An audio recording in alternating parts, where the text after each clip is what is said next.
Could the Miami Dolphins trade for a quarterback this offseason? There could be some names available, maybe Shedeur Sanders, JJ McCarthy. We'll get into some other names here on today's show. But I do think it makes sense for Miami to at least explore the possibility of trading for one.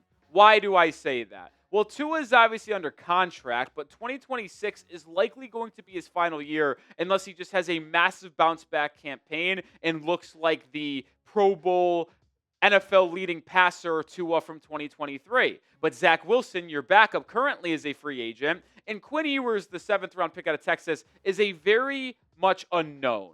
And if you don't feel confident about him being your backup going forward or a chance for him to be the starter long-term post-Tua, well, then you should try to explore every single avenue to see if you could find that franchise quarterback. We've seen a lot of QBs go to their second, their third team in free agency via the trade market and ultimately find the success that they were looking for initially. Sam Darnold in his third stop or fourth stop or whatever it was with the Vikings, now balling out with the Seahawks. Baker Mayfield going from Cleveland to where else did he go? The Rams, the Panthers, and then now the Buccaneers. So there's precedent that your second, third stop could be the part in time you actually blow up and become the franchise quarterback some people expected you to be. And I've got 4 names that we're talking about on today's show about potentially trading for, so let's get into it.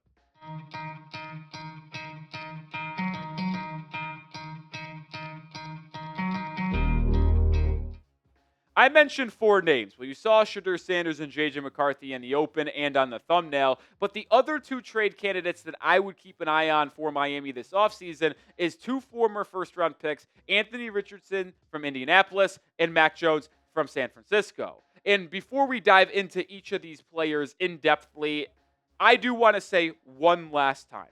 For anyone wondering why this would make sense for Miami, if you bring in a quarterback to compete for Tua, I think it is best for all parties, not only for the short term, but for the long term. What happens when you have competition? It supposedly breeds success. It brings up everybody's best behavior. What do they say? A flood raises all tides or something like that. Anywhere the water goes up, all boats go up, right? Competition goes up, everybody's play goes up. So maybe Tua performs better. Or maybe you get the best out of this young quarterback that you're trading for. And if it doesn't work out, it doesn't work out. You're probably just trading a day 3 pick. But if it does work out, you might have the long-term replacement and new franchise quarterback post-Tua, because it does seem very obvious that Tua is not going to be here, let's just say 3 years from now. And we'll start with J.J. McCarthy, because I do actually believe the Minnesota Vikings have a chance to move on from the former first-round pick. This was a guy who was drafted just 2 years ago in the same draft class as Drake May, Michael Penix, Caleb Williams, Jane Daniels, Bo Nix as well.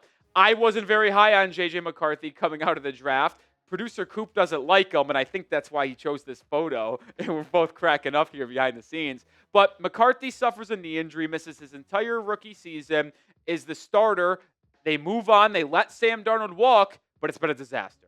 I mean, I don't think I'm sugarcoating it when I say this. In the 6 games J.J. McCarthy has played this year, he has been the worst starting quarterback in the NFL. And now, usually, that wouldn't be the biggest issue in your first season as a quarterback, and usually would get a little bit of a longer leash as that second-year quarterback or second year as a starter. But the issue is, this Minnesota Vikings roster is built to win now. You have an elite receiving core. You have an elite offensive line. You have a top 10 defense in the NFL. But if your quarterback is playing at the worst level in the NFL and you can't move the ball because he is holding you back so much, there will be a conversation about finding the right guy. Because you can't just sit here and let J.J. McCarthy ruin all of the work that you put into building this solid roster that you have from top to bottom outside of quarterback. So is there a chance they move on from McCarthy? I absolutely think they do. And if they can find a veteran they feel comfortable with that can help them win and compete next year, I don't think it's the craziest thing that they trade J.J. McCarthy. Now, the former first-round pick out of Michigan in 2024, what is he worth? I talked about in the office, I think I would be willing to offer no more than a 4th-round pick. You offer a pick like at 115, 120 for a former top 15 pick 2 years ago, yeah, I know he's been really, really bad. I think the swing is borderline worth it if it costs a 4th or a 5th round pick. Top 100 selection, I don't know, but 115, 120, I think I could be in. But you be the GM for me, not JJ McCarthy, just in general. Would you trade for a QB? Type Y for yes or type N for no. Let's get into Shedeur Sanders now. A lot of Dolphins fans were intrigued with potentially drafting him this past draft class. Miami passed on him a couple times, and he ultimately was selected by the Browns in round 5. Miami went with Quinn Ewers in round 7. And I'll say this. Yeah, Shedeur Sanders played okay in his NFL debut as a starter. Obviously got some playing time late in that game the week prior against the Ravens. But here's the truth. The Browns are currently picking in the top 10. They have a lot of draft capital since they moved down from pick 2 last year with the Jaguars. If the Browns like one of the quarterbacks at the top of this class, whether it's Fernando Mendoza, Dante Moore, Ty Simpson, and they want them, they will trade up and get them, probably no problems asked. So that could leave Shedeur Sanders on the outs, who I thought was fine against the Raiders. I'm not going to come up and sit here and act like he was elite. Like, I just don't think that was the case whatsoever. But for a 5th-round rookie getting his first ever start, it was fine. I think it was absolutely fine. It wasn't that impressive, but it was fine. I'm not writing home about him being an elite prospect and the QB1 of the future for Cleveland, even though he is starting this week, even though Dillian Gabriel was cleared from concussion protocol. I wasn't that sold. And his one touchdown was like a 67-yard screen pass to Dylan Sampson that went the distance. He made an excellent play outside of the pocket, making a free pass rusher miss and then throwing a 40-yard bomb down to the 1-yard line. So there was flashes for Shedeur Sanders. But if you're trading for him, you have to be very confident in your, I guess, what's the word when you're like studying the prospects? Your homework, I guess. I don't know, whatever. Coop's never a help here, guys. And you have to be very confident in your valuation of him in terms of him being the guy for you moving forward. Yeah, Coop's shaking his head yes because he realized I had to find the word by myself as I was struggling here. You try to get some help and you get nothing around here. But moving on, is this the one? Anthony Richardson, the former first-round pick, 5th overall out of Florida by the Colts. Obviously, it's the Daniel Jones show in Indianapolis, and that could make Anthony Richardson a trade candidate this offseason, and he would certainly be available for the low. I think this could be a very intriguing option. He is as intriguing as a prospect as you can imagine. The way he's able to display his arm strength and his athleticism, it is just so impressive. But the issue, he's not accurate. He doesn't make the right decisions. He can't do the simple stuff like set up protection. That's how he got hurt in that game against the Ravens in the preseason. He didn't set the protection right, and he got absolutely hammered. He also has a turnover issue. 25 turnovers in 15 games, 15 starts, 13 interceptions, 12 fumbles. Like, he isn't very good, but the raw talent is undeniable. Very rarely do you have a 6'4", 6'5" quarterback with a nuclear arm that can run a 4.3, right? And for that reason, like, I'm willing to swing a 6th-round pick. Am I going to sit here and act like he's going to be the next franchise QB for Miami? No.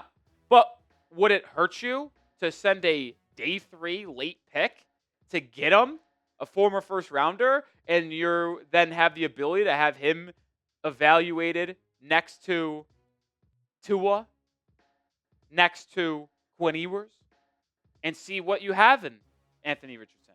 I'm certainly intrigued by the idea.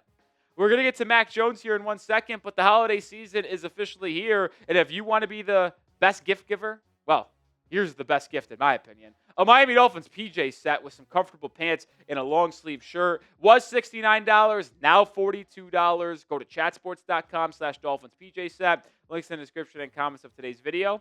Everybody can grab it. Last one is Mac Jones, and this one feels like it is going to happen, at least in terms of a trade. Ian Rappaport reported just about 12 days ago that Mac Jones is going to be emerged as a prime trade candidate this offseason for teams that need a quarterback because Brock Purdy is obviously the guy that the 49ers committed to. They gave him a big contract. But Mac Jones, in the 9 games that he's appeared in 8 starts with Purdy being out for most of the year due to injury, he's looked like a starting quarterback in the NFL. I mean, the Niners in those 8 starts for Mac Jones, they went 5-3, including a win on the road against the best team in the NFC. That would be no one other than the Los Angeles Rams on Thursday Night Football. He's had a 70% completion percentage. He's been awesome this season. Now, if you're talking, in my opinion, of trading for him, I think he is a solid quarterback. I think he is a starting caliber guy. Like, I don't think there are 32 quarterbacks in the National Football League better than Mac Jones. But if I am making a trade, I almost feel like I want to go for the guy with a little bit more upside that has a lot of mobility to create plays out of structure, the arm strength to play late in these December, November, and January games. I don't know if Mac Jones is that guy. He's a very capable starting quarterback, but is he an elite quarterback that can ultimately win you a Super Bowl? I don't know if he has that ceiling. Plus, as Rappaport mentioned, he talked about the interest will be there for him, which means the price point is going to be higher. Like, out of the 4 quarterbacks we talked about trading for him, without a question, in my opinion, he is going to be the one that fetches the highest price point. Might be a 4th-round pick. I don't know if JJ gets that. I don't think Shedeur would get that. I don't think Anthony Richardson would get that. So he'd be the most expensive in terms of a trade, and he's got the least intangibles, if you will. All right, name someone out of the 4 players we talked about. Who was your favorite QB trade target? Was it Mac? Was it Anthony Richardson, JJ, Shedeur? Let me know your thoughts.